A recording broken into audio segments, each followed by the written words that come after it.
क्या चल रहा है प्रतीक सर? कुछ नहीं सर, लोग कॉन्स्टिट्यूशन को लेके बड़े चिंतित होते हैं, हिस्ट्री को लेके।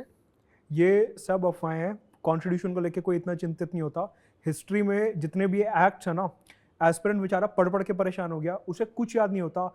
कहाँ से एग्जीक्यूटिव काउंसिल आया, कहाँ से सुप्रीम कोर्ट बना, government of India act, regulating act, charter act, मतलब कैसे याद करे एस्पिरेंट? सर वो कॉन्स्टिट्यूशन हिस्ट्री का पार्ट का है, वो तो पूरा का पूरा ईस्ट इंडिया कंपनी और ब्रिटिश सरकार के बीच में जो सांठगांठ हो रही थी उसका पार्ट है। नहीं, हम उसे पॉलिटी जब शुरू करते हैं तो सबसे पहले यही पूरी हिस्ट्री बताई जाती है कि कहाँ से प्रोविजंस निकल के आ रहे हैं। अरे सर ये तो पूरा बहुत बोला गोलूपना है सर। रेगुलेटिंग एक्ट की आप बात देख लीजिए, वो कहाँ कॉन्स्टिट्यूशन के साथ कहीं लेना देना ही है। तो मतलब आप ये कह रहे हो कि एस्पिरेंट जो है वो एक ही चीज़ को दो बार पढ़ रहा है, हिस्ट्री में भी और पॉलिटी में भी? वो पॉलिटी में पढ़ रहा होगा पर उसका बेसिस आप देखोगे तो हिस्टोरिकल कंटेक्स्ट में ही आया है ना। लेकिन थे तो पॉलिटिकल प्रोविजन। सुप्रीम कोर्ट बना, वो कहाँ से हिस्टोरिकल है? वो तो एक पॉलिटी का कॉन्सेप्ट है। अच्छा। एग्जीक्यूटिव काउंसिल आया, गवर्नर का कॉन्सेप्ट आया, ये सब क्या है? ये पॉलिटी के कॉन्सेप्ट है। अच्छा, आपको ये मैं बता दूं कि सुप्रीम कोर्ट बना था क्यों? क्योंकि ईस्ट इंडिया कंपनी करप्शन कर रही थी। अब इसके चक्कर में से रेगुलेटिंग एक्ट ऑफ 1773 में बोल दिया गया कि सुप्रीम कोर्ट बनाएंगे, मतलब ये थोड़ी है सर। आपको ये बता दूं कि सुप्रीम कोर्ट का जो चीफ जस्टिस पहला बनता है वो वॉरेन हेस्टिंग्स का दोस्त हुआ करता था, एलिजा इम्फे, और उसको चीफ जस्टिस को ओवर रूल कर दिया क्या जाता बात है कर रहे कोर्ट हो? ऑफ अपने डायरेक्टर। दोस्त को ही जज बना दिया? हाँ सर, वो तो चलता रहता है सर। तभी आज हमारे यहाँ जो है ट्रांसपेरेंसी है कि हम एक इवॉल्व सिस्टम ऑफ कॉलेजियम लेके आए सुप्रीम कोर्ट जजेस के अपॉइंटमेंट में। हाँ एग्जैक्टली, तो वो तो आप देखोगे तो आप जितना रेगुलेटिंग एक्ट देख लीजिए। से फॉर एग्जांपल आप कह रहे हो कि गवर्नर जनरल की पोजीशन निकल के आई। गवर्नर जनरल की पोजीशन क्यों निकल के आई थी? अच्छा, वो एक काम पॉलिटिकल करते हैं। डेवलपमेंट नहीं नहीं थोड़ी था नहीं, सर। ये लड़ाई बंद करो। एक काम करते हैं, जितने भी एक्ट्स हैं उनके हिस्ट्री और पॉलिटिकल जो प्रोविजंस हैं, फटाफट से एक बार एस्पिरेंट्स की मदद के लिए हम समझा देते हैं, जिससे कि उन्हें पढ़ने और समझने में आसानी हो जाए। क्या कहते हो आप? एग्जैक्टली, मैं तो कहूंगा कि ये पूरे के पूरे पॉलिटी के पॉइंट ऑफ व्यू से देखने की आवश्यकता ही नहीं है। भले पॉलिटी की बुक्स में दिए हुए हैं, पर आप रीजन देखोगे तो पूरा का पूरा हिस्टोरिकल कंटेक्स्ट है उसका सर। तो अभी प्रीलिम्स भी आ रहा है, तो एक काम करते हैं, इन एक्ट्स को एक एक करके डिस्कस करते हैं कि इसके हिस्टोरिकल और पॉलिटिकल प्रोविजंस क्या हैं। चलिए सर। तो शुरू करते हैं अपना पहला एक्ट 1773 से। हाँ हमारे को पता है रॉबर्ट क्लाइव ने बैटल ऑफ बक्सर के बाद कितना यहाँ पे घूसखोरी और करप्शन मचाया था, हाँ। और उसको रोकने के लिए फिर जो है रेगुलेटिंग एक्ट 1773 लाया गया। तो आप बताइए कि इसकी हिस्ट्री क्या है? सर रियलिटी ये है कि रॉबर्ट क्लाइव ने एक ड्यूअल गवर्नमेंट सेटअप की थी। ये ड्यूअल गवर्नमेंट में नवाब की पोजीशंस को नॉमिनल कर दिया, उसके नीचे दो अपने गुर्गों को डेप्यूटी नवाब के रूप में बिठा दिया, मोहम्मद रजा खान और सिताब रॉय को। उनसे टारगेट दे दिया, इतना पैसा कमा के लेके आओ। और इन सब के चक्कर के अंदर ईस्ट इंडिया कंपनी के ऑफिशियल्स मालामाल हो गए। कंपनी बड़ी लॉस में चली गई। 1770 में उसने 1 मिलियन पाउंड की लोन के लिए ब्रिटिश संसद में अप्लाई किया। लॉर्ड नॉर्थ उस टाइम का प्राइम मिनिस्टर था, राह देख के बैठा था कि ससुरा भ्रष्टाचार बहुत हो रहा है, सरकार को कट मिल नहीं रहा था ईस्ट इंडिया कंपनी से। तो सरकार के अंदर बैठे हुए कुछ मेंबर ऑफ पार्लियामेंट ने कहा कि टाइट करो अब, है ना, घोड़ा वो जो है ना कि उसके ऊपर नाल बांधने का टाइम आ गया है। तो इस तरह से रेगुलेटिंग एक्ट आया। तो मतलब उसमें वहाँ कहाँ पे कॉन्स्टिट्यूशनल डेवलपमेंट था sir? System of checks and balances वहाँ पे था ही नहीं। एग्जैक्टली, ईस्ट इंडिया कंपनी के पास जो चार्टर था राइट फ्रॉम जो ब्रिटिश मोनार्क ने दिया था, उसका परिणाम ही ये रहा था कि भाई उसको कहा कि जो पैसा कमा के दे, सरकार को पैसा देती रही, तब तक सरकार ने उसको रेगुलेट नहीं किया। जिस दिन कंपनी लॉस में गई, अधिकारी माला माल हो गए, सरकार को लगा हमें अपना हिस्सा नहीं मिल रहा है, राय दिए रेगुलेटिंग एक्ट। इसमें कहाँ पॉलिटी और कॉन्स्टिट्यूशन आया सर? बिल्कुल आया, मैं समझा सकता हूँ। बताओ सर। आपने जो बोला कि सरकार की जो मनमर्जी आती थी सरकार हाँ। वो करती थी, लेकिन आज की जो सरकार है वो ऐसा थोड़ी ना कर सकती है। हमारे अनुच्छेद 13 में, आर्टिकल 13 में जुडिशियल रिव्यू का कॉन्सेप्ट दिया हुआ है कि सरकार अगर कुछ भी गलत कर रही है तो जुडिशरी उसे रोकने के लिए बैठा है। राइट। मतलब कि यहां से मैं ये समझ पा रहा हूं कि जो आप प्रॉब्लम्स बता रहे हो, हमारे लॉ मेकर्स ने उसके ऊपर काफी फोकस करा और उसका सोल्यूशन दिया हमारे कॉन्स्टिट्यूशन में। राइट। मतलब कि आर्टिकल 13 को अगर हम लिंक करें, वैसे तो जुडिशियल रिव्यू अमेरिकन कॉन्सेप्ट है, हमारे को पता है, लेकिन ये प्रॉब्लम इंडिया में भी थी, और इसलिए हमारे को जुडिशरी, एग्जीक्यूटिव और लेजिस्लेचर को बैलेंस करने के लिए हमने अपने कॉन्स्टिट्यूशन में सेपरेशन ऑफ पावर का कॉन्सेप्ट लाया और आर्टिकल 13 में जुडिशियल रिव्यू का कॉन्सेप्ट भी लेके आए। राइट, पर आप देखिए कि जुडिशियल रिव्यू भले आज की तारीख में आया है, ओरिजिन सुप्रीम कोर्ट थी, सुप्रीम कोर्ट के पास पावर थे कि वो यूरोपियंस और बाकी सारे उस टाइम पे sir original and appellate jurisdiction दिया गया था सुप्रीम कोर्ट को। अच्छा। हाँ, रेगुलेटिंग एक्ट ऑफ 1773 में। हम्म। पर आउटकम क्या रहा? इम्फे जैसे लोगों को चीफ जस्टिस बनाया जाता है। उसके बाद वॉरेन हेस्टिंग्स ने अपनी खुद की छोटी अदालतें बनाई थी जो दीवानी कोर्ट्स के रूप में पहचानते थे, और अपनी फौजदारी अदालतें बना दी थी हेस्टिंग्स ने। वहाँ लोकल जमींदारों को और अपने छोकरे लोग को पावर दे दिया उसने। सुप्रीम कोर्ट के पावर को उसने मिनिमाइज कर दिया। मतलब आज की तारीख में हम कहते हैं कि supreme court is a court of record, और उसके जो भी जजमेंट से सीधे अप्लाई होते हैं अक्रॉस द कंट्री। वहां सुप्रीम कोर्ट के पावर को इन्होंने रेस्ट्रिक्ट करवा दिया बिकॉज ऑफ द तो कंपनीज करप्शन। मतलब आप ये कह रहे हो कि Checks and वहां पे कोई सिस्टम ऑफ कोर्ट्स था ही नहीं। मतलब आज तो क्या होता है, कोई लड़ाई हो गई, डिस्ट्रिक्ट कोर्ट में गए, उसके बाद अपील करके हाई कोर्ट Exactly. में, फिर अपील करके सुप्रीम कोर्ट में गए। Exactly. तो हमने एक इंटीग्रेटेड जुडिशरी जो भारत में आज बनाई हुई है, वो उस टाइम में नहीं थी। वो रेगुलेटिंग एक्ट में तो क्लैश हुआ उसके कारण, तो क्योंकि वॉरेन हेस्टिंग्स ने अपनी खुद की अदालतें बनाई थी। जब सुप्रीम कोर्ट रेगुलेटिंग एक्ट के अंदर लागू की गई तो हेस्टिंग्स वाज लाइक कि यार मैं तो नवाब हूँ बंगाल का, because I am the nawab of Bengal, I will establish my own judiciary. तो उसकी सुप्रीम कोर्ट के साथ क्लैश चलती रहती है, ज्यादा क्लैश हुई तो अपने भाई को चीफ जस्टिस बना दिया। तो अगर बढ़िया जजेस काम को हो गया सर। हटाना हो तो उसका क्या प्रोविजन था? वो कोर्ट ऑफ डायरेक्टर्स ने ओवर रूल किया, ऊपर लंदन तक मैटर चली गई थी क्योंकि भारत में तो कोई था ही नहीं। मतलब वो भी Hastings- सरकार वो डिसाइड करेगी कि जजेस आएंगे या जाएंगे। हाँ एग्जैक्टली, ये तो तो परिस्थिति आपको यहाँ से देखने को मिलती आज का इंडिया तो आप देखो कि आर्टिकल 124 में क्या दिया हुआ है कि अगर हमारे को सुप्रीम कोर्ट के जजेस को हटाना है तो कौन हटाएगा? जनता हटाएगी। कैसे? संसद भवन के थ्रू, कि जनता के नुमाइंदे, जनता के रिप्रेजेंटेटिव्स जो पार्लियामेंट में बैठे हैं, लोकसभा राज्यसभा में, वो स्पेशल मेजॉरिटी से जब सेम सेशन में रेजोल्यूशन को पास करेंगे और फिर राष्ट्रपति महोदय से उसे साइन करवाएंगे सेम सेशन में, हाँ। तब जाके सुप्रीम कोर्ट के आप किसी जज को हटा सकते हो। मतलब आप देखो यहाँ पे पार्लियामेंट, लेजिस्लेचर, प्रेसिडेंट जो कि एग्जीक्यूटिव के हेड हैं, वो इन्वॉल्व हो रहे हैं सुप्रीम कोर्ट के जजेस को हटाने में। मतलब कितना तगड़ा system of checks and balances article 124 में बनाया गया। एग्जैक्टली सर, इसमें प्रॉब्लम क्या है कि पूरा का पूरा रेगुलेटिंग एक्ट एक शैम प्रकार का ना फार्स था। आप देखिए कि एक तो एक साइड के ऊपर सुप्रीम कोर्ट के अंदर ये कांड कर दिया वॉरेन हेस्टिंग्स ने, दूसरा आप पॉलिटी के अंदर आप पढ़ते होंगे कि वाइसरॉय की या गवर्नर जनरल ऑफ बंगाल की काउंसिल बनी थी और काउंसिल के अंदर बोला गया कि जैसे आज की कैबिनेट सिस्टम है, फर्स्ट अमॉन्ग इक्वल्स का कंसेप्ट लाया गया, मेजोरिटी बेस्ड डिसीजन लेने की बात की गई। आप देखिए वॉरेन हेस्टिंग्स के अपने काउंसिल मेंबरों के साथ बनती रही थी। एक टाइम तो ऐसा आ गया था कि उसके काउंसिल मेंबर को उसने गोली मार दी। वहाँ कलेक्टिव रिस्पांसिबिलिटी नहीं थी, कोई रिस्पांसिबिलिटी नहीं थी, कोई काउंसिल के अंदर ना कोई पोर्टफोलियो था या कोई कलेक्टिव रिस्पांसिबिलिटी। एक ही काउंसिल थी गवर्नर जनरल ऑफ बंगाल की। तो कलेक्टिव रिस्पांसिबिलिटी की हम बात कर रहे थे। हमने देखा हमारा जो कॉन्स्टिट्यूशन है उसके आर्टिकल 75 में ये दिया हुआ है कि जो हमारा केंद्रीय मंत्रिमंडल होगा वो पूरा का पूरा लोकसभा की तरफ रिस्पॉन्सिबल रहेगा। मतलब कि एग्जीक्यूटिव का एक हिस्सा जो है वो लेजिस्लेचर की तरफ अकाउंटेबल रहेगा।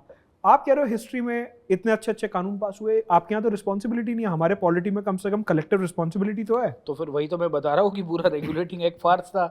कहने के लिए तो आप बोलोगे कि भाई कॉन्स्टिट्यूशन के अंदर से इवोल्यूशन हुआ। आप देखिए रेगुलेटिंग एक्ट में लिखा गया था कि कंपनी के एम्प्लॉयज़ और जो भी सिविल सर्विसेज है ऑफिशियल्स है वो कहीं से गिफ्ट ना ले, किसी से कोई करप्शन का पैसा ना करे, कोई प्राइवेट ट्रेडिंग ना करे। आप आज की तारीख में all India civil services rules के अंदर आज की तारीख में कोड ऑफ कंडक्ट हमको देखने को मिलता है सिविल सर्वेंट्स के लिए, बट वो आप देखिए लेटर ऑफ स्पिरिट में कहाँ लागू हुआ। पूरा रेगुलेटिंग एक्ट पूरी तरह से सर फेल हो गया। अगर हम आर्टिकल 18 की बात करते हैं, हाँ, वहाँ पे क्या लिखा हुआ है कि हमारे जो नागरिक हैं हाँ, वो बाहर से कोई टाइटल नहीं ले सकते, हाँ, और जो सिविल सर्वेंट्स हैं अगर उन्हें बाहर से कोई गिफ्ट लेना है तो पहले परमिशन लेनी पड़ेगी प्रेसिडेंट ऑफ इंडिया की, उसके बाद ही वो गिफ्ट ले सकते हैं। तो ये आप जो प्रोविजन बोल रहे हैं ये हमारे कॉन्स्टिट्यूशन में इनकॉर्पोरेटेड है। अरे पर वो प्रॉब्लम ये हुआ कि 73 में इसको कोई चेक करने वाला था ही नहीं। कानून आपने पास कर दिया, वो कानून पास करने के बाद इन्होंने सोचा कि लेटर ऑफ स्पिरिट में एग्जीक्यूट हो जाएगा। ऐसे थोड़ी हुआ, पूरा का पूरा कानून फेल हुआ and then came the regulating act failure हुआ और 11 साल के बाद सरकार को तुरंत पिट्स इंडिया एक्ट लाना पड़ा 1784 में सर। तो अब हम पिट्स इंडिया एक्ट की बात करने जा रहे हैं। एग्जैक्टली अब तो क्या आप देखिए पूरा रेगुलेटिंग एक्ट फेल हो गया। पिट्स का कानून देख लो आप, लिखा जाता है कि गवर्नर जनरल ऑफ बंगाल के अंदर की जो पोजीशन है उसमें चेक्स एंड बैलेंसेस लाए गए और कहा गया कि ये सब कौन था? पिट्स सर ब्रिटेन का प्राइम मिनिस्टर था, उसके नाम का कानून है। हाँ उसके अच्छा। नाम का कानून है, आप सोचिए तो सही।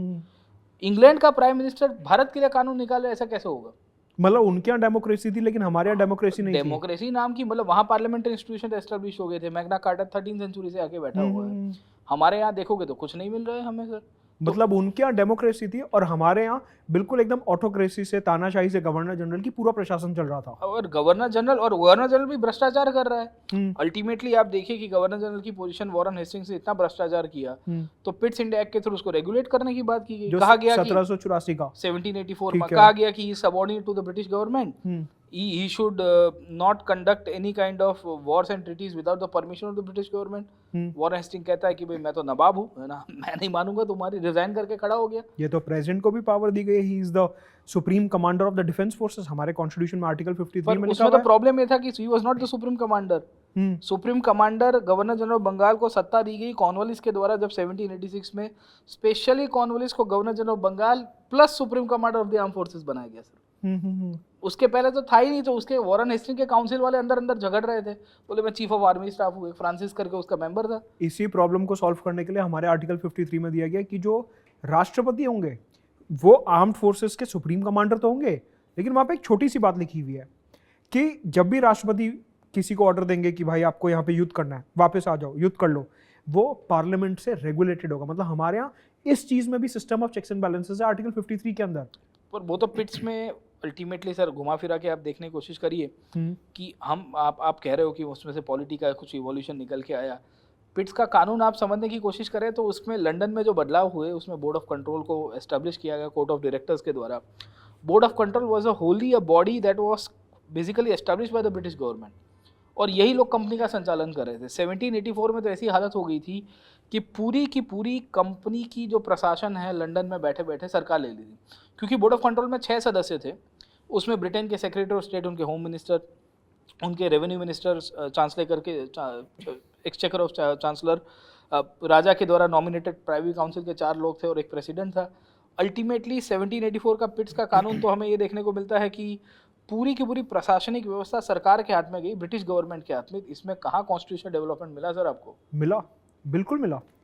हमारा जो नीति निर्देश है राज्य को, जिसे हम डायरेक्टर प्रिंसिपल्स के नाम से जानते हैं, वहाँ पे आर्टिकल 39 क्लॉज बी और 39 क्लॉज सी में ये लिखा हुआ है कि सरकार कदम उठाएगी इक्वालिटी के लिए, सरकार कदम उठाएगी कंसंट्रेशन ऑफ वेल्थ को प्रिवेंट करने के लिए और नेचुरल रिसोर्सेज के इक्विटेबल डिस्ट्रीब्यूशन के लिए।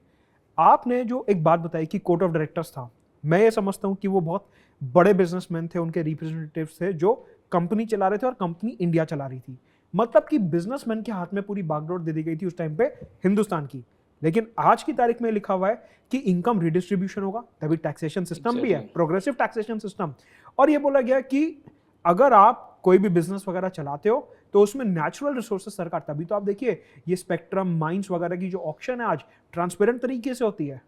तो मूल कहने की बात यह है कि पिट्स इंडिया एक्ट आप घुमा फिरा के आप भले आज की तारीख में कॉन्स्टिट्यूशन के पॉइंट ऑफ व्यू से देख लो कि भाई हमने वेलफेयर स्टेट के पॉइंट ऑफ व्यू से देखा है, पर ये तो पूरी ब्रिटिश सरकार की साजिश थी। वो कंपनी का एडमिनिस्ट्रेशन ले लिया, वॉरेन हेस्टिंग्स ने उसे रिज़ाइन किया। रिज़ाइन होने के बाद कॉर्नवालिस को अपॉइंट किया जाता है। पहली बार सरकारी अपॉइंटमेंट में गवर्नर जनरल ऑफ बंगाल आया। वो भाई साहब कह रहा है कि मैं ऐसे नहीं आऊँगा, फूफा जी बन गया और कह दिया कि मेरे को तुम गवर्नर जनरल बनाओगे तो मैं कमांडर इन चीफ के साथ आऊँगा, मेरे को मेरी काउंसिल के ऊपर वीटो पावर चाहिए। मतलब आप समझने की कोशिश करिए कि उस पीरियड में गवर्नर जनरल को एब्सोल्यूट सत्ता दे दी गई। He was made the governor general of Bengal. उसके बाद सुपरविजरी पावर आ गए बॉम्बे और मद्रास को लेके, जो भारत की जो दूसरी स्थानिक सरकारें थी कलकत्ता के सिवाय, उसको बोल दिया जाता है तुम चीफ ऑफ आर्मी स्टाफ भी हो रहोगे। और उसको साथ ही साथ ये भी किया है कि उसकी काउंसिल में जो 3 मेंबर है उसके ऊपर ओवरराइडिंग वीटो पावर यूज़ करेगा। मतलब ये है कि ये तो सर पूरी की पूरी ऑटोक्रेसी वाली सिस्टम है। इसमें से हमने क्या कॉन्स्टिट्यूशन में लिया होगा जब 1786 का एक्ट पास हुआ? वीटो पावर कैसे? मतलब कि कोई भी डिसीजन अगर मंत्री ले रहे हैं तो वो गवर्नर जनरल मना कर देंगे? हम मना कर देगा, उसके ऊपर ओवरराइडिंग कर देगा। नहीं, हमारे यहाँ भी देखो पॉलिटी में वीटो पावर का कॉन्सेप्ट है कि हमारे राष्ट्रपति के पास पॉकेट वीटो है, सस्पेंसिव वीटो है, एब्सोल्यूट वीटो कुछ केसेस में है। हमारे राष्ट्रपति के पास भी वीटो है, लेकिन उसमें यह होता है कि सस्पेंसिव वीटो है कि कोई बिल, कोई प्रस्ताव वापस भेजना है तो सिर्फ एक बार भेज सकते हैं। पॉकेट वीटो ये है कि अगर राष्ट्रपति कोई बिल के ऊपर हस्ताक्षर नहीं करना चाहते तो वो उसे अपनी जेब में रख सकते हैं इनडेफिनेट पीरियड के लिए। और एब्सोल्यूट वीटो में दिया हुआ है कि अगर स्टेट से कोई बिल जो गवर्नर है प्रेसिडेंट के कंसिडरेशन के लिए रखते हैं तो राष्ट्रपति उसे यूनियन काउंसिल ऑफ मिनिस्टर्स के एडवाइस पे या तो रिजेक्ट कर सकते हैं, या फिर अगर कोई पुरानी केंद्र सरकार का बिल पेंडिंग है तो उसको राष्ट्रपति रिजेक्ट कर सकते हैं यूनियन काउंसिल ऑफ मिनिस्टर्स के कहने पे। तो आप ये समझिए कि हमारे यहाँ राष्ट्रपति के पास अनलिमिटेड वीटो पावर नहीं है। फिर आपने दूसरी बात बोली कि गवर्नर जनरल जो है वो बॉम्बे और उधर मद्रास के ऊपर भी एक ऐसे कंट्रोल बनाए हुए थे। हमारे यहाँ जो फेडरलिज्म है, जो जैसे संघीय ढांचा बोलते हैं, प्रेसिडेंट की अलग कॉन्स्टिट्यूशनल पोजीशन है और गवर्नर्स की अलग कॉन्स्टिट्यूशनल पोजीशंस है। वो बात ये अलग है कि गवर्नर्स को राष्ट्रपति ही अपॉइंट करते हैं, लेकिन संविधान को अगर ध्यान से पढ़ें तो हमारे यहाँ गवर्नर्स को ज्यादा वीटो पावर दी गई है प्रेसिडेंट के मुकाबले। मतलब कॉन्स्टिट्यूशन में साफ लिखा हुआ है कि हमारे गवर्नर अगर चाहें तो कुछ मैटर्स में अपनी डिस्क्रिशनरी पावर का प्रयोग कर सकते हैं, जो राष्ट्रपति के केस में नहीं लिखा हुआ। राइट। चलिए, वेरी इंटरेस्टिंग सर। आप तो एनालॉजी बिठा रहे हो। अच्छा, आप मुझे बताइए कि इसके बाद जो सबसे बड़ा सिग्निफिकेंट एक्ट पास हुआ वो था चार्टर एक्ट ऑफ 1813, जहां बोल दिया जाता है कि ईस्ट इंडिया कंपनी की मोनोपोली को ख़त्म कर देते हैं, चाय और चाइना के सिवा व्यापार नहीं करेंगे। ईस्ट इंडिया कंपनी भारत के लिए 1 लाख रुपए के लिए शिक्षा के लिए व्यवस्था खड़ी करेगी। 1 lakh rupees was given to the company administration to go for the education for the Indian people. Bharat में मिशनरीज को बोला जाता है कि तुम्हें फ्री हैंड है to propagate and profess the evangelical Christian thought as well. उसमें 1813 के चार्टर एक्ट में ये भी डाल दिया गया कि भारत के अंदर कंपनी के जो रेवेन्यूज़ होंगे और कंपनी के जो ट्रेड के रेवेन्यूज़ होंगे वो अलग अलग कंसीडर करेंगे। उसमें से कहाँ कॉन्स्टिट्यूशन का कुछ मिला हमें? मुझे तो नहीं लग रहा है कि कहीं कॉन्स्टिट्यूशन का हर पॉइंट में संविधान इन्वॉल्व है। कहाँ पे सर कॉन्स्टिट्यूशन? ये तो पूरा का पूरा साजिश था। ये तो ब्रिटिश सरकार चाहती थी कि कंपनी को हटा दे सत्ता में से।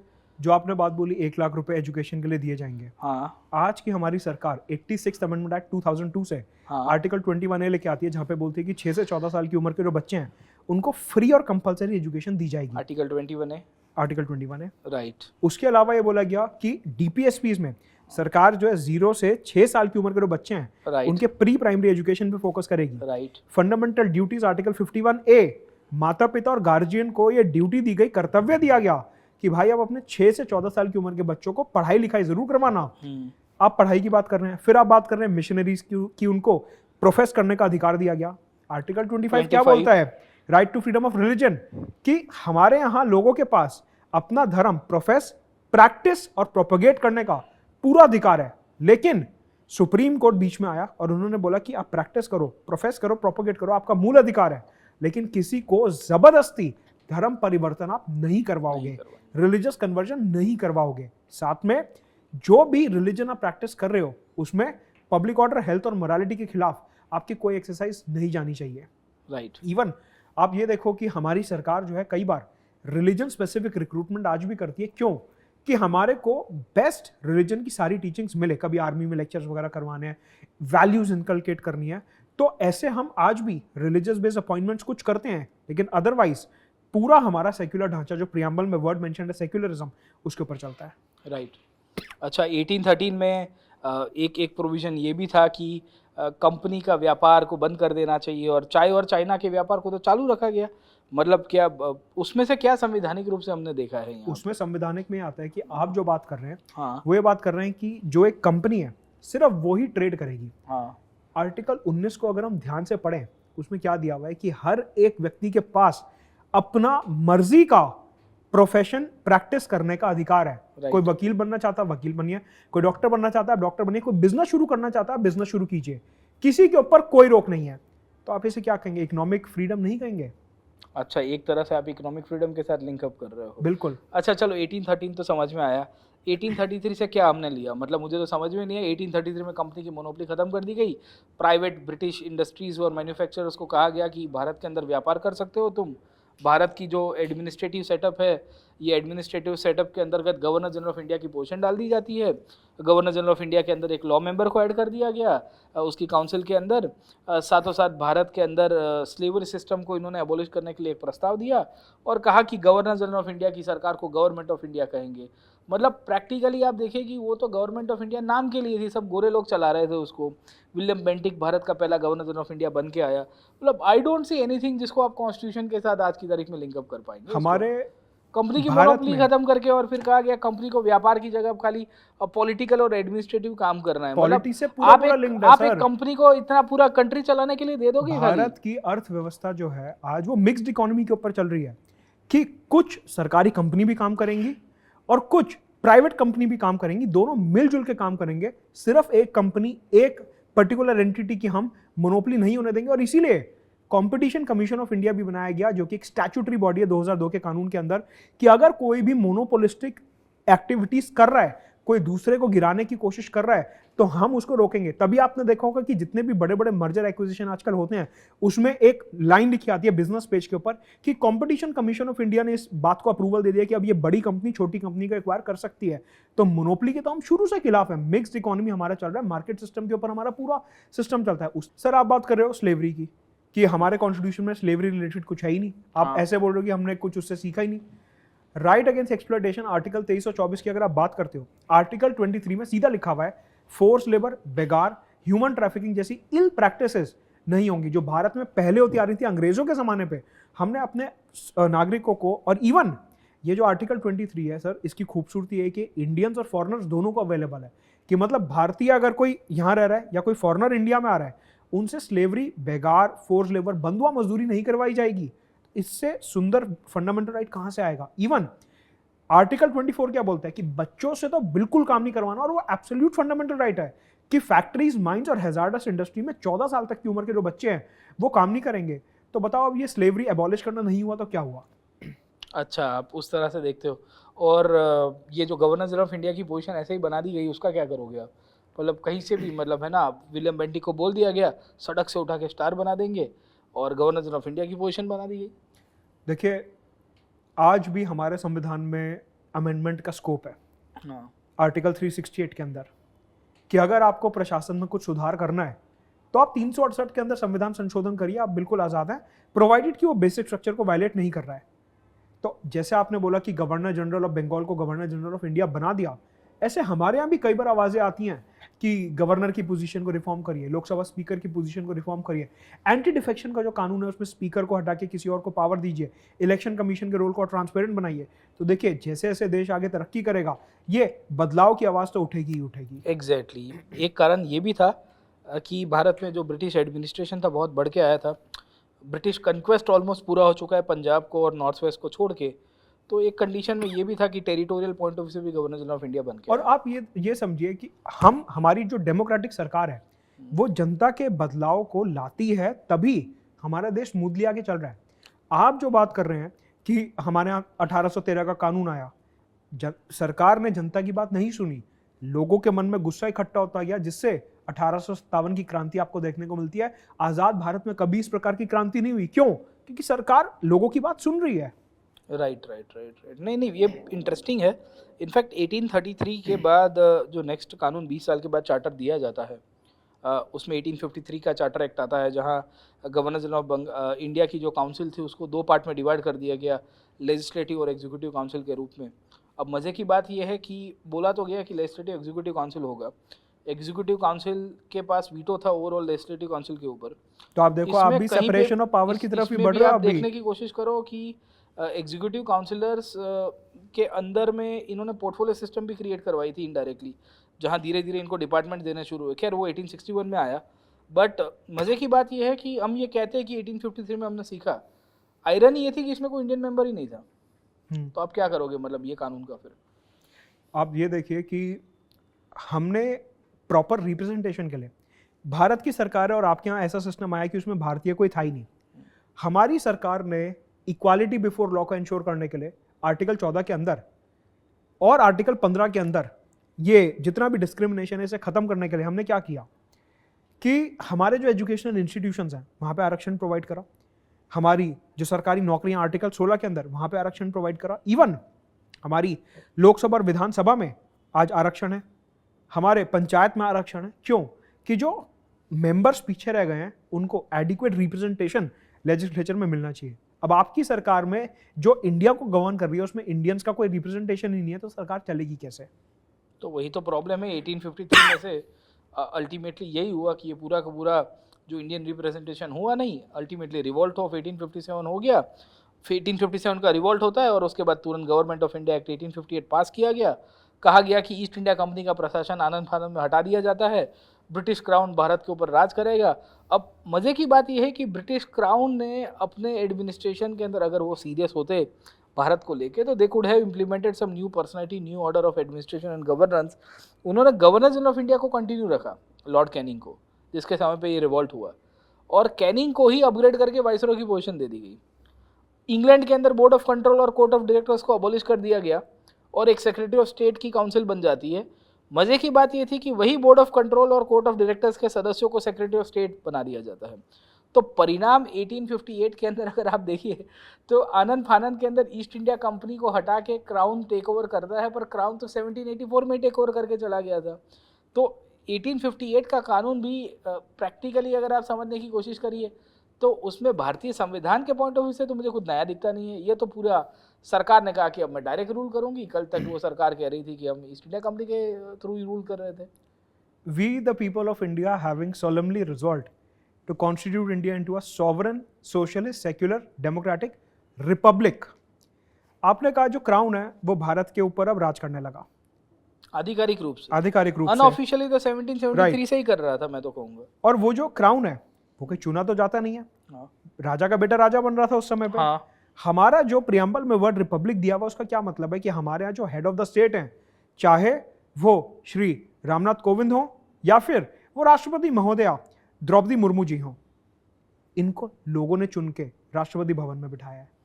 मतलब कि आपके समय पे जो ये बदलाव हो रहे थे ये रिपब्लिक नहीं थे। आज जो भारत में राष्ट्रपति का चुनाव होता है वो रिपब्लिक सरकार है, तो हम रिपब्लिक नेचर लेके आए हैं।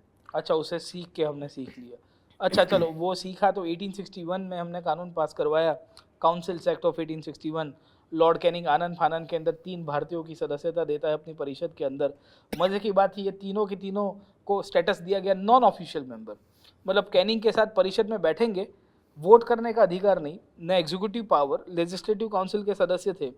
और 3 राजा नरेंद्र सिंह थे, पटियाला स्टेट से बिलोंग कर रहे थे, और शिव प्रसाद बनारस वाले थे, और there was one more Dinkar Rao ji जो ग्वालियर से उनके दीवान हुआ करते थे सिंधियास के।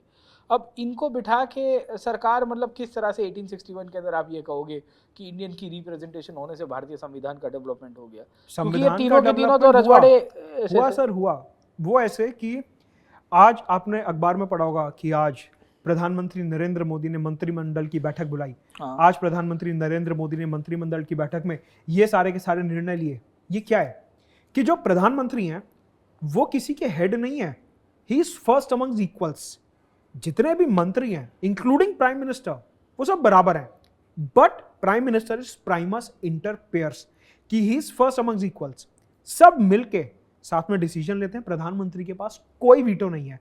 जैसे कि आपने बोला गवर्नर जनरल जो अपनी मर्जी से जो चाहे वो कर सकते थे काउंसिल में, और ये सब वो तो यही हुआ था ना उस पीरियड। हमारे कैबिनेट में ये सब होते नहीं। हमारे कैबिनेट में डेमोक्रेटिकली जो चुने गए लोग हैं वो आते हैं, वो डिसीजन लेते हैं। और इवन हमारे राष्ट्रपति को एक पावर भी दी गई है आर्टिकल 78 के अंदर कि अगर कैबिनेट कोई डिसीजन ले रहा है, राष्ट्रपति जो है वो प्रधानमंत्री को ये बोल सकते हैं कि आपने जितने भी डिसीजंस लिए हैं अब उनके बारे में आके मेरे को बताइए। मतलब कि संविधान के अंडर आर्टिकल 78 के अंदर प्रधानमंत्री जो है वो बाध्य हैं कि उन्हें सारे निर्णय के बारे में राष्ट्रपति को बताना पड़ेगा फॉर ट्रांसपेरेंसी। मतलब आप ये कह रहे हो कि 1861 में ये जो गफला किया था सरकार ने कि इंडियंस को रखे हुए भी उनको इग्नोर कर देना या उनको पावर ना देना और वाइसरॉय अपने हिसाब से डिसीजन ले, इसके लिए ये आप कह रहे हो कि ये हमने चेक्स एंड बैलेंसेस के पॉइंट ऑफ व्यू से सीखा है? ऐसा बिल्कुल चेक्स एंड बैलेंसेस के लिए सीखा। और साथ में हमारे यहाँ राष्ट्रपति के पास एक कॉन्स्टिट्यूशनल पावर और है। जैसे कि आपको पता है कि हमारे कैबिनेट में कलेक्टिव रिस्पॉन्सिबिलिटी है। आर्टिकल 78 एक बात और बोलता है, वो ये कि अगर काउंसिल के एक इंडिविजुअल मंत्री कोई निर्णय लेते हैं और राष्ट्रपति उससे सहमत नहीं है तो वो प्रधानमंत्री को बोल सकते हैं कि आप इंश्योर करिए कि आपके जितने भी मंत्री हैं वो इस निर्णय से सहमत हैं, to ensure collective responsibility. Right, चलिए। अच्छा, एक चीज़ मैं आपको बहुत इंटरेस्टिंग बताता हूँ।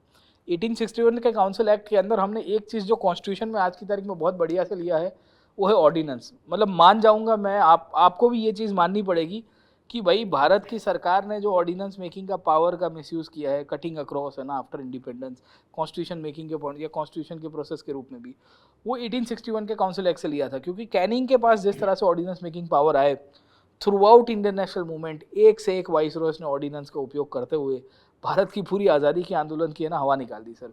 और फिर आज़ादी के बाद भी मुझे लग रहा है कि यही ऑर्डिनेंस पूरे, कुछ भी कानून से कुछ सीखा कि ना सीखा हमारी सरकारों ने या कॉन्स्टिट्यूशन मेकिंग प्रोसेस में, but then we will find कि ऑर्डिनेंस वाला पार्ट तो बहुत बढ़िया से हमने लिफ्ट अप कर दिया सर, और उसका यूज़ भी अच्छी तरह से किया सर। आप ऑर्डिनेंस की बात कर रहे हो, मतलब मैं ये बात बिल्कुल मानता हूं कि हमारे 123 आर्टिकल और आर्टिकल 213 में ऑर्डिनेंस की पावर दी गई है। हाँ। लेकिन वो प्रॉपर चेक्स एंड बैलेंसेस के साथ दी गई है। अब आप पूछोगे कैसे? यदि राष्ट्रपति या गवर्नर कोई ऑर्डिनेंस लेके आते हैं, जैसे ही पार्लियामेंट और स्टेट लेजिस्लेचर का सेशन आता है 6 हफ्ते के अंदर अंदर आपको वो जो ऑर्डिनेंस है वो पार्लियामेंट या स्टेट लेजिस्लेचर जहां पे भी वो आया है उसके आगे पेश करना होता है। इवन डीसी वाधवा की जजमेंट में versus state of Bihar honourable supreme court ने बोला कि आप एक ही ऑर्डिनेंस को अगर बार बार लेके आ रहे हो, रीप्रोमलगेट कर रहे हो, तो वो संविधान के ऊपर फ्रॉड है। तो आप ये देखिए कि हमारे यहाँ जो ऑर्डिनेंस है ला तो वो एग्जीक्यूटिव रहा है, मतलब प्रेसिडेंट या गवर्नर ला रहे हैं, लेकिन उसके ऊपर चेक्स एंड बैलेंस कहाँ लग रहा है? लेजिस्लेचर से भी लग रहा है और जुडिशरी से भी लग रहा है, राइट क्योंकि ऑर्डिनेंस जो है वो आर्टिकल 13 में लॉ की डेफिनेशन के अंदर कवर किया जाता है। एग्जैक्टली तो आप देखिए जुडिशियल रिव्यू भी लग रहा है उसके ऊपर और लेजिस्लेचर का भी उसके ऊपर एक चेक्स एंड बैलेंस बना हुआ है। क्या आपके एक्ट में ऐसा था कुछ? राइट राइट राइट चलिए, वेरी इंटरेस्टिंगली सर, आपने तो ऑर्डिनेंस का मतलब एक एक पॉइंट दिया। मुझे तो लग रहा था कि हम ऑर्डिनेंस का मिसयूज ही कर रहे होंगे, जो ब्रिटिश काल में भी हो रहा था। खैर सर 1861 का कानून के बाद फिर 30 साल और लगा दिए सरकार ने। 1892 में देखोगे तो कुछ होता नहीं है। भारत के लोगों को पहली बार नॉन ऑफिशियल मेंबर के रूप में और इनकी संख्या बढ़ाई जाती है सेंट्रल काउंसिल में और प्रोविंशियल भारत की राज्यों के अंदर। और एक प्रश्न पूछने का अधिकार संसद मतलब उस पीरियड की काउंसिल्स के अंदर देने की शुरुआत हुई थी, Indian council act of India. मतलब आप समझने की कोशिश करिए कि हम भारतीय संविधान के पॉइंट ऑफ व्यू से 1892 से क्या सीख सकते हैं कि एक काउंसिल मेंबर अपने स्पीकर को या कंसर्न अथॉरिटी को एक सवाल पूछ के क्या मतलब क्या निकाल पाएगा सर? मतलब आपके यहाँ तो सरकार की कोई अकाउंटेबिलिटी नाम की चीज ही नहीं थी। हाँ। आप आज हिंदुस्तान की सरकार की बात करिए, संसद का सेशन होता है, पर एक सवाल से क्या पूछ पाओगे? मैं आप मुझे बताओ, संसद में आज की तारीख में भी हमारे एक सवाल की लिमिट ही नहीं है। हमारे यहाँ जब सत्र शुरू होता है, कोई सा भी सत्र हो, चाहे वो बजट हो, मॉनसून हो, विंटर हो, वहाँ पे मेंबर ऑफ पार्लियामेंट जो है अपने स्टार्ट और अनस्टार्ट क्वेश्चन सबमिट करते हैं और सरकार की जवाबदेही वहाँ पे इंश्योर की जाती है। सरकार को जितना भी डेटा है, जो सवाल पूछे गए हैं, उनके जवाब देने पड़ते हैं। इवन मंत्रियों को ओरल आंसर भी देने पड़ते हैं पार्लियामेंट के अंदर, जिसपे सप्लीमेंट्री क्वेश्चंस दूसरे मेंबर्स पूछ सकते हैं। एक ट्रांसपेरेंसी ये हो गई। दूसरी ट्रांसपेरेंसी ये कि हमारी सरकार आरटीआई लेके आई, राइट टू इंफॉर्मेशन। आप क्वेश्चन पूछने की बात कर रहे हैं, हमारे यहाँ तो सरकार ने लोगों को लीगल राइट दे दिया आरटीआई के फॉर्म में कि आप सरकारी डिपार्टमेंट विभाग में एप्लीकेशन डालिए और जो एप्लीकेशन आपको चाहिए आप इंफॉर्मेशन लीजिए सरकार से। तो हमारे यहाँ सिर्फ मेंबर्स ऑफ पार्लियामेंट नहीं बल्कि जो लोग हैं वो भी सरकार से क्वेश्चंस पूछ सकते हैं आरटीआई के माध्यम से। राइट मतलब आपका ये मानना है कि 1892 के काउंसिल एक्ट से सीखते हुए भारत के संवैधानिक रूप से हमने बदलाव किए होंगे, सीधा लिंकेज है, और इतने सारे इसके लिए स्टार्ड अनस्टार्ड पैटर्न के क्वेश्चंस डाल दिए। बिल्कुल। अच्छा चलो 1892 तो समझ में भी आ रहा है, कुछ हुआ नहीं ज़्यादा, टेम्पररी फेज था। 1909 में इन्होंने मॉरले मिंटो के रिफॉर्म्स कर दिए क्योंकि 1905 में स्वदेशी मूवमेंट हो रहा था, क्रांतिकारी प्रवृत्तियाँ बहुत बढ़ गई थी, लोगों को डिफ्यूज़ करना था, और फिर ला दिया सेपरेट इलेक्टोरेट और डिवाइड एंड रूल करना था क्योंकि इन्होंने क्रांति के बाद देख लिया कि हिंदू मुसलमान एक हो रहे हैं। हाँ, तो फिर आप सेपरेट इलेक्टोरेट्स के पॉइंट ऑफ व्यू से आज की तारीख में हमें क्या सीखने को मिलेगा वहाँ से? आज के संविधान के पॉइंट ऑफ व्यू से हमें कहाँ देखने को मिल रहा है? सर सबसे पहले मेरा एक डाउट है आपसे, हाँ, ये सेपरेट इलेक्टोरेट और रिजर्वेशन में डिफरेंस क्या होता है? सेपरेट इलेक्टोरेट्स बेसिकली एक कम्युनिटी या रिलीजियस कम्युनिटीज़ के लिए दिए जाते थे। से फॉर एग्जांपल 1909 में मुस्लिम्स के लिए दिए गए कि जहाँ चुनाव भी मुस्लिम्स लड़ेंगे, उनको वोट करने वाले भी मुस्लिम्स होंगे, और वी विल फाइंड कि उनके लिए एक सेपरेट पॉलिटिकल आइडेंटिटी क्रिएट की गई है इस तरह अच्छा से। मतलब सेपरेट इलेक्टोरेट मतलब मुस्लिम्स ही खड़े हो रहे हैं और मुस्लिम्स ही वोट कर रहे हैं एज पर 1909 का कानून। 90 एक्ट, हाँ। अच्छा, और वही रिजर्वेशन 1919 में पारसी, एंग्लो इंडियंस और सिखों के लिए और बाकी सब के लिए डिवाइड एंड रूल करवा दिया। रिजर्वेशन में तो ऐसा होता है कि सपोज अगर शेड्यूल कास्ट या शेड्यूल ट्राइब के लिए आरक्षित है कोई सीट, वहां पे खड़े वही हो सकते हैं लेकिन वोट तो सब लोग कर सकते हैं। तो आप ये मतलब ये क्या डिफरेंस है क्या रिजर्वेशन और इलेक्टोरेट में? डेफिनेटली सर, है ना। रिजर्वेशन तो हम अफर्मेटिव एक्शन के पॉइंट ऑफ व्यू से देखते हैं ना। Correct. Separate electorates was an outcome of the 1906 जो आगा खान और नवाब समीउल्लाह ढाका वाले ये सब लॉर्ड मिंटो को मिलने गए। तब शिमला में समर कैपिटल हुआ करता था। आनंद फानंद में कहा कि भाई हम मुस्लिम्स बड़े बैकवर्ड हो गए हैं, हमें कुछ आरक्षण दे दो, और इस तरह से सेपरेट इलेक्टोरेट्स आया। आयरनी की बात यह है कि ये ब्रिटिश सरकार ही थी जिसने मुसलमानों को बैकवर्ड कर दिया। 1857 के रिवोल्ट में सबसे बड़े कॉन्स्पिरेटर्स मुस्लिम्स को कंसीडर किया गया, और फिर कहा जाता है कि हम तुम्हें मतलब ढूंढ ढूंढ के ऐसा दबाएंगे।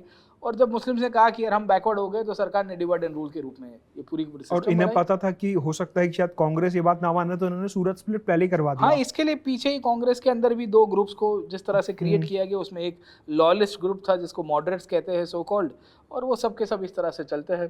तो 1909 प्रैक्टिकली अगर आप देखोगे तो भारत के लिए डिवाइड एंड रूल था। इसके लिए मिंटो को भी हम कहते हैं फादर ऑफ इंडियन कम्युनलिज्म की। लेकिन हमने इससे बहुत कुछ सीखा। हाँ जी। आज की तारीख में हमने अपनी जो धार्मिक माइनॉरिटीज हैं उनको कई सारे मूल अधिकार दिए हुए हैं। 25 से एक्शन के पॉइंट ऑफ व्यू नहीं, उससे भी ज्यादा बढ़ के 25 से 28 तक article right to freedom of religion दिया कि आप अपना धर्म तो प्रैक्टिस कर ही सकते हैं, लेकिन आर्टिकल 29 और आर्टिकल 30 में कल्चरल एजुकेशनल राइट्स दिए गए कि जो Muslims, Sikhs, Jain, Christian, Parsi, Buddhist जितने भी रिलीजियस माइनॉरिटीज हैं हिंदुस्तान में, वो सब अपना लैंग्वेज, स्क्रिप्ट और कल्चर प्रिजर्व कर सकते हैं, एजुकेशनल इंस्टीट्यूशंस बना सकते हैं। इवन अगर भारत सरकार उनके एजुकेशनल इंस्टीट्यूशंस को एक्वायर करती है तो सरकार को उन्हें एडिक्वेट कंपनसेशन देना पड़ेगा मार्केट रेट पे।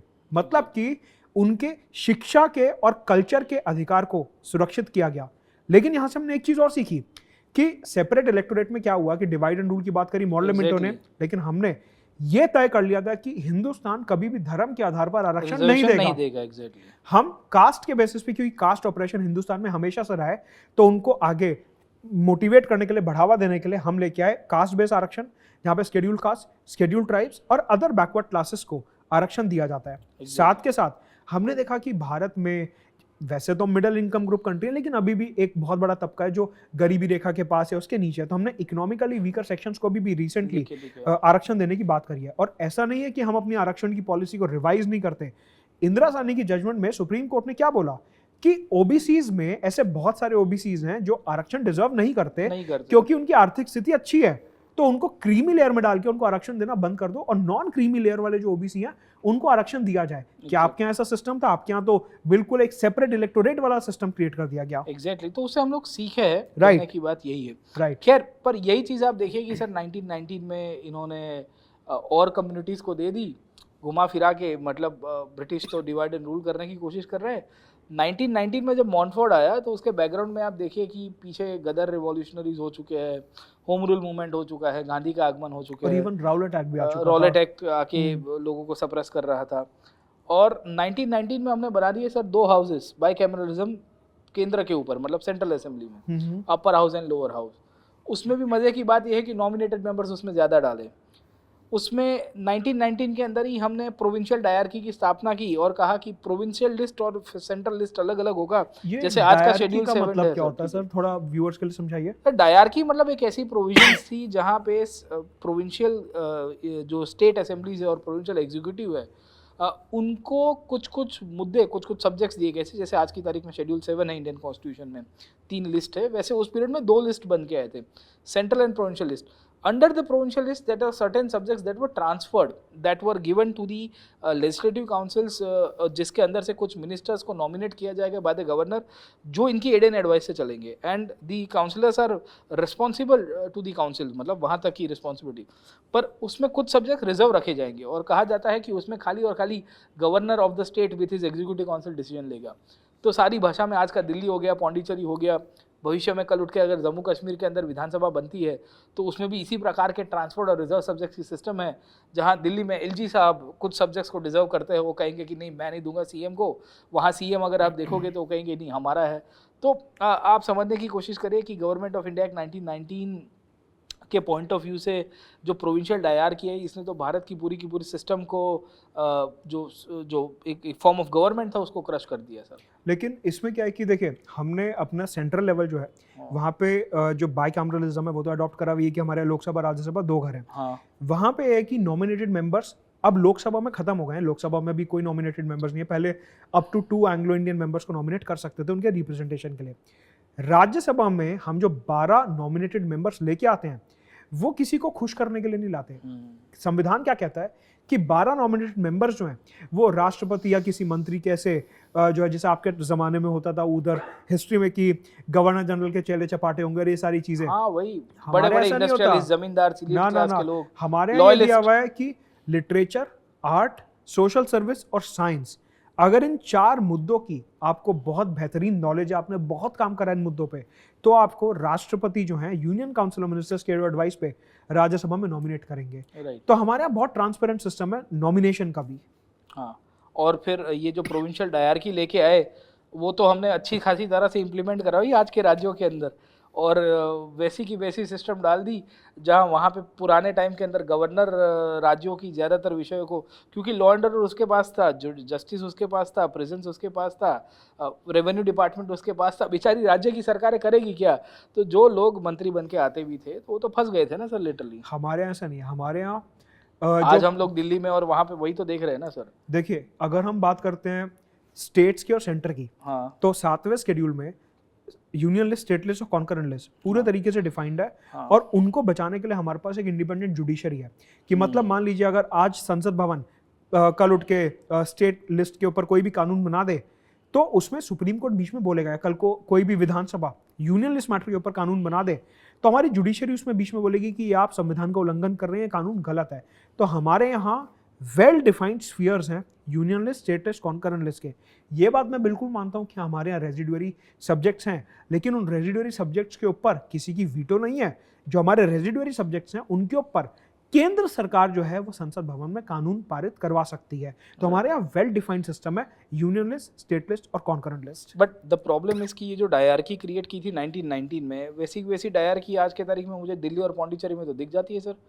देखिए डायरकी वो एक स्पेशल पर्पस है। फॉर एग्जांपल अगर आप जम्मू कश्मीर की बात करते हैं, हमारे को बहुत अच्छे से पता है कि वहाँ पे सिक्योरिटी सिचुएशन ठीक नहीं रही है 1990 से, स्पेशली जब से हाँ, तो अभी पाकिस्तान भविष्य में ने अगर जम्मू कश्मीर में लेजिस्लेटिव असेंबली के इलेक्शंस होंगे तो जम्मू कश्मीर का LG compare to legislative assembly थोड़ा पावरफुल ही है। तो पुराने टाइम पे भी यही हुआ करता था। यहाँ पे पावरफुल नहीं है, यहाँ पे सिर्फ कुछ मैटर्स में हम जो है ये कह रहे हैं कि स्टेट लिस्ट के सिर्फ कुछ मैटर्स जैसे कि पुलिस हो गया, लैंड हो गया, वो जो है सेंट्रल गवर्नमेंट के पास होंगे। बाकी सारे स्टेट लिस्ट के जो मैटर हैं वो स्टेट गवर्नमेंट के पास ही रहेंगे।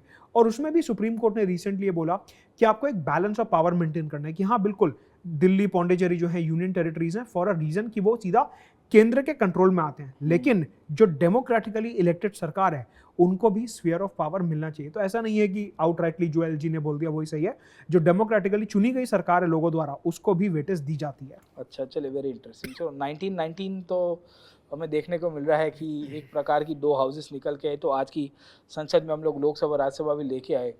बट अब सवाल ये आता है कि 1935 से हमने क्या लिया। मतलब आप देखिए 1919 की डायरकी पूरी तरह से फेल्ड हो गई, तो 1924 में मूडीमैन कमेटी बनती है, मोतीलाल नेहरू ने हंगामा किया था स्वराज पार्टी के थ्रू। सरकार ने भी स्वीकारा कि भाई हम लोग यहाँ ये प्रोविंशियल डायरकी को फेल करवा दिए, हम चाहते नहीं थे कि भारत में वो राज्यों की सरकारें अच्छी तरह से चल पाए। उसके बाद साइमन कमीशन को भेजा, उसमें भी कुछ हुआ नहीं सर, ओके। और 1935 का कानून आनंद फानन में पास कर दिया। 1935 के कानून की आप टाइमिंग तो देखिए कि इंडियन नेशनल मूवमेंट को पूरी तरह से स्कटल करने के लिए, और भारत में राज्यों में पहली बार ये कहा कि प्रोविंशियल ऑटोनॉमी दे देंगे राज्य की सरकारों को। और कहा जाता है कि आपके अंदर गवर्नर होगा, गवर्नर के नीचे एक प्राइम मिनिस्टर होगा, प्रीमियर की पोजीशन, एंड ये पूरी रिस्पॉन्सिबिलिटी कलेक्टिव रिस्पॉन्सिबिलिटी के थ्रू लाया जाता है। तो देखिए आप धीरे धीरे इवॉल्व हो रहे हैं। जो कलेक्टिव रिस्पॉन्सिबिलिटी आज हिंदुस्तान के संविधान में है, हाँ, जो 1773 के एक्ट में नहीं थी, वो भी 1935 के कानून में धीरे धीरे राइट आ रही है। हाँ, but the issue was that कि उसके आगे की प्रोविजंस आप देखोगे तो हमें ये देखने को मिलेगा कि under the collective responsibility governor had the power to arbitrary dismiss the state governments. हमारे यहाँ ये पावर नहीं है। तो सर हमारे यहाँ ऐसा नहीं है कि गवर्नर के पास कोई पावर है या राष्ट्रपति के पास पावर है सरकार को रैंडमली डिसमिस करने की। हमारे यहाँ क्या होता है कि जब कोई भी विधानसभा का चुनाव होता है तो उसके बाद अगर नंबर्स साफ नहीं है तो गवर्नर के पास एक पावर है फ्लोर टेस्ट करवाने की, कि आप पहले अपना बहुमत जो है उसे साबित करिए विधानसभा में, उसके बाद आपकी सरकार बनेगी। इसके अलावा प्रेसिडेंट रूल लगाने की एक पावर है हमारे यहाँ आर्टिकल 356 के अंदर, कि अगर कोई राज्य में जो है डिस्टर्बेंस है, कोई हम वहाँ पे जो राज्य प्रशासन है वो कॉन्स्टिट्यूशनल मशीनरी ठीक से नहीं चल रही है, संविधान के अकॉर्डिंग नहीं चल रही है, तो उस केस में जो राष्ट्रपति हैं उनका शासन राज्य में लगा दिया जाता है। तो आप देखिए ये आर्बिट्रेरी या रैंडम नहीं है। अगर संविधान फेल हो रहा है, देखिए संविधान हर हिंदुस्तानी के लिए सबसे बड़ा और सबसे पहला डॉक्यूमेंट है, अगर वो फेल होगा तो हमारे को कुछ तो उसके लिए करना पड़ेगा, और उसका सेफगार्ड हमारे को 356 में दिया गया कि रैंडमली डिसमिस नहीं करेंगे। अगर सरकार ठीक से नहीं चल रही संविधान के हिसाब से तो राष्ट्रपति महोदय का शासन तो वहां पे एसआर लगाया बोमई केस जाएगा। का जजमेंट भी आ गया ना उसके Correct. बाद, तो 1994 में राइट कि कह दिया गया कि भाई ये कंडीशन में ही डिसमिसल मान्य किया जाएगा। राइट। अच्छा, ये तो चलो बात हो गई कि हमने ये कहा कि प्रोविंशियल ऑटोनॉमी और थोड़ी बहुत देखने को मिलती है वैसी की वैसी। 1935 में एक प्रपोजल डाला गया सर फेडरेशन का, और कहा गया कि एक इंडिया में ऑल इंडिया फेडरेशन बनाएंगे। आज के संविधान के अंदर तो कहाँ फेडरल बोला तो जाता है कि India is a federal country, या स्टेट्स डिमांड भी कर देते हैं, पर काहे का फेडरेशन, अब तो पूरा यूनिटरी दिखता है मुझे तो। नहीं देखिए, हम पूरे तरीके से फेडरल भी हैं और फेडरेशन भी हैं, क्योंकि इंडिया जिस तरीके से बना था, जिन हालातों में बना था, उस आर्टिकल टाइम 1 पे तो यूनियन ऑफ स्टेट्स कहता है ना। देखिए इस पे बाबा साहेब ने बहुत सुंदर बात बोली थी कि जो आर्टिकल 1 में लिखा है India that is Bharat shall be a union of states, उसका मतलब यूनिटरी फीचर नहीं है, उसका मतलब सेंट्रल टेंडेंसीज नहीं है। यूनियन ऑफ स्टेट्स का मतलब है कि स्टेट्स सब मिलके आए हैं, साथ में रहेंगे, और किसी भी राज्य के पास राइट टू सेसेशन नहीं है, मतलब कि हिंदुस्तान से अलग होने का अधिकार किसी स्टेट के पास नहीं है, इसीलिए वहां पे लिखा गया वर्ड यूनियन। इवन अमेरिका का जो संविधान है, जिसे हम कहते हैं कि वो सबसे ज्यादा फेडरल देश माना जाता है, उसके प्रियम्बल में भी ये वर्ड यूनियन लिखा हुआ है। तो अगर आप ये लॉजिक लगाएंगे कि हमारे आर्टिकल 1 में यूनियन लिखा है, तो उस लॉजिक से तो अमेरिका भी यूनियन देश बनेगा। अच्छा, तो मतलब आपका ये कहना है कि भाई हम ट्रू फेडरेशन है? हम ट्रू फेडरेशन नहीं है, हम ऐसा फेडरेशन है जो भारत के नीड्स को सेटिस्फाई करता है। देखिए, अमेरिका में एक टाइप का फेडरेशन है, लेकिन ब्रिटेन एक यूनिटरी देश है। हमने इनके बीच का एक सिस्टम निकाला कि डिवीजन ऑफ पावर तो रहेगा, लेकिन केंद्र की सरकार को थोड़ी सी ज्यादा पावर दी जाएंगी, मतलब क्योंकि हम क्वासी फेडरल वो जो कहते हैं। क्वाजी फेडरल, क्योंकि हम होल्डिंग टुगेदर फेडरेशन है, हम कमिंग टुगेदर फेडरेशन नहीं है। आपको पता होगा कि अमेरिका में जो छोटे छोटे राज्य थे वो सब साथ में आए और उन्होंने कहा हम एक देश बनाते हैं, कमिंग टुगेदर फेडरेशन।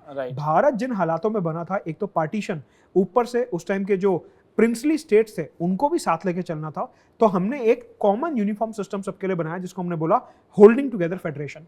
राइट। चलिए, तो एक तो 1935 में हमें ये देखने को मिलता है, 1935 के अंदर ही और भी प्रोविजंस है, जैसे सुप्रीम कोर्ट की स्थापना हो गई, आरबीआई पीछे हमने एस्टैब्लिश करवा यूपीएससी दिया। जो सिविल सर्विसेज की हम बात करते हैं, वो भी 1935 से ही 35 के हमने बाद ही borrow उसको करा है। फेडरल पब्लिक सर्विस कमीशन के रूप में उसको स्टेटस दिया गया। तो मोटे मोटे तौर के ऊपर तो 1935 से हमने कंसेप्चुअल चीज़ें देखी है, पर मुझे ये समझ में नहीं आ रहा कि उसको क्यों मिनी कॉन्स्टिट्यूशन कह दिया गया। उसको मिनी कॉन्स्टिट्यूशन सर इसलिए बोला गया कि वहां से हमने कई सारे प्रोविजंस, इंक्लूडिंग फेडरलिज्म और जो हम बात कर रहे थे सिविल सर्विसेज की, ये प्रोविजंस जो हैं ये हमने 1935 से बोरो करे हैं। और 1935 का जो पूरा ब्यूरोक्रेटिक स्ट्रक्चर है वो एज इट इज हमने आज के संविधान, आज के सिस्टम में बोरो करा है। मतलब बोरो सिस्टम के रूप में हमने मान लिया है कि भाई उसमें से। हाँ, तो इंडियन कॉन्स्टिट्यूशन जो है वो एक पैचवर्क है कि हमने कुछ आयरलैंड से लिया, कुछ यूएस से, कुछ यूके से, कुछ कनाडा से, कुछ ऑस्ट्रेलिया से, तो और जी कुछ फ्रेमवर्क 1935 से ले लिया, कुछ 1935 से ले लिया। मतलब हमारा ये ऑब्जेक्टिव था कि जो आज़ाद भारत है वो बेस्ट कॉन्स्टिट्यूशन, दुनिया की बेस्ट प्रैक्टिसेस को लेके बनाया जाए, लेकिन हमने कॉपी पेस्ट नहीं करा। पर intention of 1935 was something else sir. 1935 was brought into the picture because Indian national movement was at its peak. Civil disobedience movement launch करने के बाद खैर थोड़ा ठंडा हो चुका था, but the people of India were restless and there was every possibility कि भारत में किसान मूवमेंट्स, वर्कर्स, सोशलिज्म काफी बढ़ रहा था उस समय पे। सोशलिज्म चल रहा था, ग्राउंड से लोग निकल के आ रहे थे। 1935 में फेडरेशन दे दिया, प्रोविंशियल ऑटोनॉमी दे दी, हार्डली 10% लोगों को वोटिंग राइट्स दिए। तो मुझे तो ये समझ में नहीं आ रहा कि हम 1935 के पॉइंट ऑफ से कैसे संविधान के अंदर से लिंकेज करें। देखिए, उधर से हमने जो बेस्ट प्रैक्टिसेस थे कि फेडरलिज्म रिलेटेड, यूपी अपना सिविल सर्विसेज रिलेटेड, वो हमने बोरो करे। इवन हमने जो इमरजेंसी का प्रोविजन होता है कि हमारे को आपातकाल लगाना है, वो भी हमने कुछ हद तक 1935 के कानून से बोरो करा है। इसका मतलब ये नहीं है कि हम आज कॉलोनियल टाइम्स में जी रहे हैं, हमने उन प्रोविजंस को एडिक्वेटली आज के भारत के हिसाब से मॉडिफाई करा है, उसमें चेक्स एंड बैलेंसेस लगाए हैं, उसके बाद लाए हैं। मतलब हमने कॉन्सेप्ट बोरो करा है, हमने प्रोविजंस को एज इट इज बोरो नहीं करा है। और तभी आप देखेंगे कि 1935 से लोग खुश नहीं थे, तभी आगे जाके सुभाष चंद्र बोस की एक अलग आइडियोलॉजी हमारे को देखने को मिलती है कि हम इस कानून से खुश नहीं है। राइट। हरिपुर और त्रिपुरी का जो सेशन होता है वो हमारे को पता है कितना लैंडमार्क, और फिर इंडियन नेशनल आर्मी की फॉर्मेशन होगी। नहीं, वेरी इंटरेस्टिंग सर। तो दोस्तों, ये था हमारा एक discussion with respect to constitutional हिस्ट्री, how it is to be seen with respect to the present day constitution. Sir Mudit sir, आप कैसे लिंकेजेस स्टूडेंट्स के लिए रेकमेंड करेंगे? मैं तो ये कहूँगा कि हम दोनों ये बात बहुत अच्छे से समझते हैं कि ये पोर्शन पढ़ने में आपको प्रॉब्लम भी होती है, बोरिंग भी लगता है, तो हमने एक ऐसा इंटरकनेक्शन यहाँ पे बनाने की कोशिश करिए कि जब आप अपना एग्जाम देने जा रहे हो तो उससे एक दिन पहले आप बस ये वीडियो देखिए, रिवाइज करिए, और आपको इंटरेस्टिंग तरीके से हमने ये चीज़ सिखाने की कोशिश करी है। आशा है आप इसको एग्जाम में यूज़ करेंगे और आपका स्कोर अच्छा आएगा। जी sir, thank you very much. दोस्तों, हमेशा एक चीज़ याद रखेगा कि यूपीएससी में इंटरडिसिप्लिनरी और इंटरकनेक्टिविटी बिटवीन द सब्जेक्ट्स नहीं होगी तो आपकी तैयारी अधूरी है। The nature of the questions that are being asked, the level of the questions, अगर आप उसकी डेप्थ देखोगे, उसके अंदर जो ब्रॉड टॉपिक्स का कवरेज देखोगे, वो हमेशा इंटरडिसिप्लिनरी रहा है और your studies required this interdisciplinary approach. इस तरह की और भी इंटरेस्टिंग वीडियोस के लिए हम आपके साथ बने रहेंगे।